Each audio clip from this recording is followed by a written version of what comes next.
Hi friends, అందరూ బాగున్నారు కదా? అందరూ బాగుండాలని కోరుకుంటున్నాను. అందులో నేను ఉండాలి.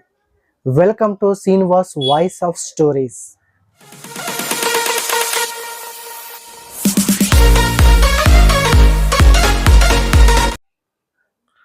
మన సమాజంలో 3 లక్షణాలు కలిగిన వ్యక్తులు ఉంటారని తెలుసా? అయితే ఈ వీడియోలో తెలుసుకునే ప్రయత్నం చేద్దాం. వాళ్ళే అధములు అంటే నీచులు, మధ్యములు, ఉత్తములు. అయితే అధములు అంటే నీచుల యొక్క లక్షణాలు ఎలాగుంటాయి, మధ్యముల యొక్క లక్షణాలు ఎలాగుంటాయి, ఉత్తముల యొక్క లక్షణాలు ఎలాగుంటాయో ఒక్కసారి తెలుసుకుందాం. అధములు అంటే నీచుల యొక్క లక్షణాలు ఎప్పుడు కూడా వారు స్వార్థం కోసమే పనిచేస్తూ ఉంటారు. తన స్వార్థమే చూసుకుంటారు. ఎదుటి వారికి కష్టం వచ్చినా నష్టం వచ్చినా అస్సలు పట్టించుకోరు. అధములు అంటే నీచులు.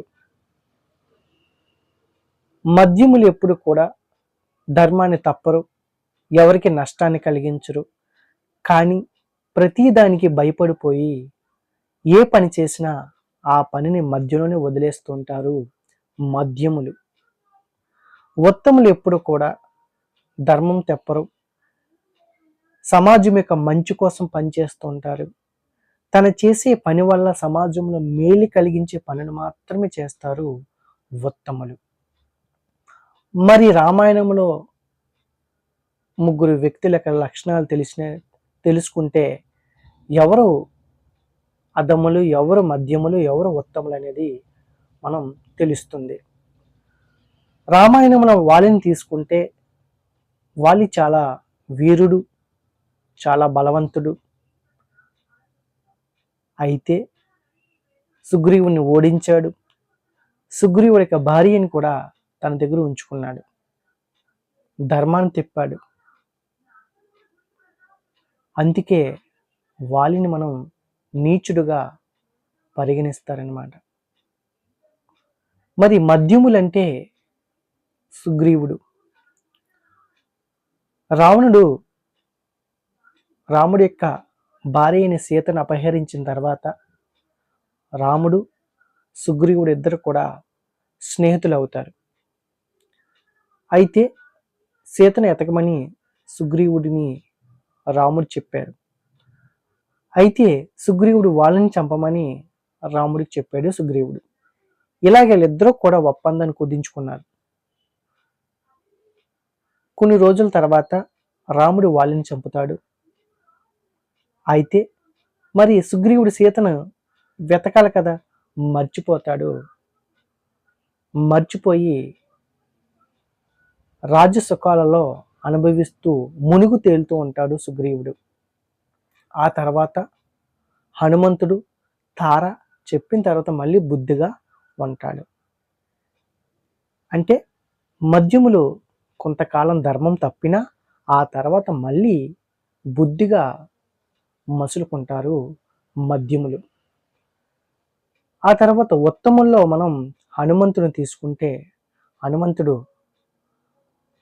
అపారమైన భక్తి కలవాడు. రాముడి పట్ల ఎప్పుడు కూడా స్వార్థం కోసం ఆలోచించడు. నిస్వార్థపరుడు హనుమంతుడు. రామకార్యమే జీవితంగా భావించేవాడు హనుమంతుడు. మరి సీతను కనుగొనడం, సందేశాలను ఇవ్వడం, లంకా దహనం ఇవన్నీ కూడా హనుమంతుడే చేశాడు.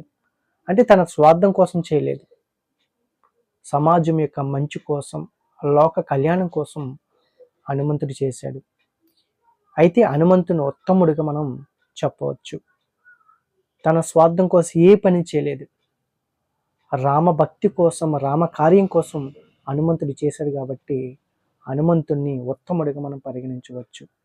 ఇది మన రామాయణంలో అధముడంటే వాలిగా, మధ్యముడంటే సుగ్రీవుడిగా, ఉత్తముడంటే హనుమంతుడిగా మనం చెప్పుకోవచ్చు. ఇలాంటి వ్యక్తులు మన సమాజంలో కూడా ఉంటారు. అధములుగా, మధ్యముడుగా, ఉత్తములుగా ఉంటారు. అయితే మనం ఎవరితో స్నేహం చేయాలి?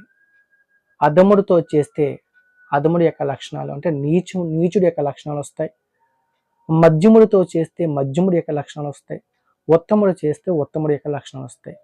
మరి మీరు ఎవరితో స్నేహం చేయాలో మీరే నిర్ణయించుకునే అవకాశం మీదే. ఇలాంటి వ్యక్తులు సమాజంలో కూడా చాలామంది ఉంటారు.